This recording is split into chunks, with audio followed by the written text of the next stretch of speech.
সব জল্পনা কল্পনা তুড়ি মেরে উড়িয়ে যুক্তরাষ্ট্রের ৪৭তম প্রেসিডেন্ট নির্বাচনে জয়ী হয়ে হোয়াইট হাউসে ফিরছেন ডোনাল্ড ট্রাম্প।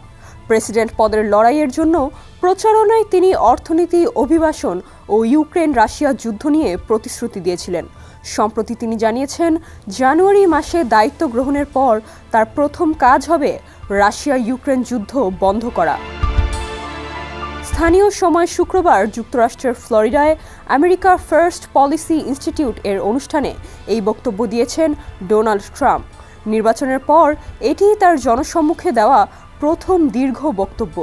ট্রাম্প বারবার বলছিলেন যে দায়িত্ব গ্রহণের পর তিনি অবিলম্বে ওই যুদ্ধ বন্ধ করবেন, যদিও কিভাবে কি করবেন সে বিষয়ে তিনি বিস্তারিত কিছু বলেননি। ট্রাম্প তার সমর্থকদের জানান, তার অন্যান্য অগ্রাধিকার হবে মধ্যপ্রাচ্য এবং দুর্নীতিগ্রস্ত ভঙ্গুর ব্যর্থ প্রশাসনকে সাফ করা। তবে এই পরিকল্পনাগুলো সম্পর্কেও তিনি বিস্তারিত বিবরণ না দিয়ে মঞ্চ ত্যাগ করেন। এই অনুষ্ঠানটি ডোনাল্ড ট্রাম্পের নিজ বাসভবনে অনুষ্ঠিত হয়েছে। America first policy institute Donald ট্রাম্পের নিজস্ব সংস্থা। ২০২১ সালে ট্রাম্প প্রশাসনের কর্মকর্তাদের হাত ধরে প্রতিষ্ঠিত হয় ওই সংস্থাটি।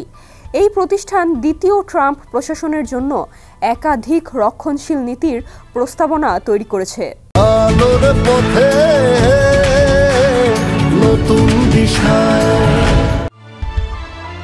জনতার মাঝে থাকা অনেককে ধন্যবাদ দিয়েছেন তিনি। বারবার উল্লেখ করেছেন টেসলার মালিক ইলন মাস্কের কথা।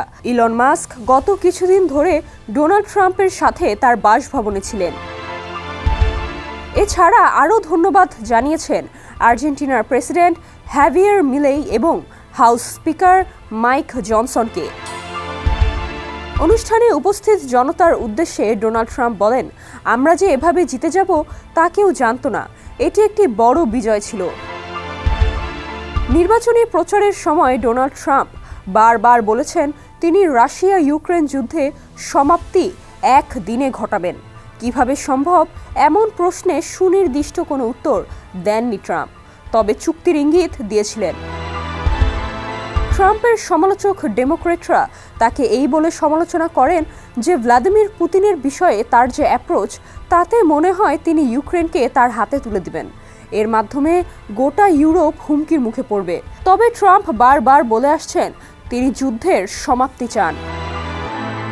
নুসরাত জাহান, ডেস্ক রিপোর্ট, সমকাল।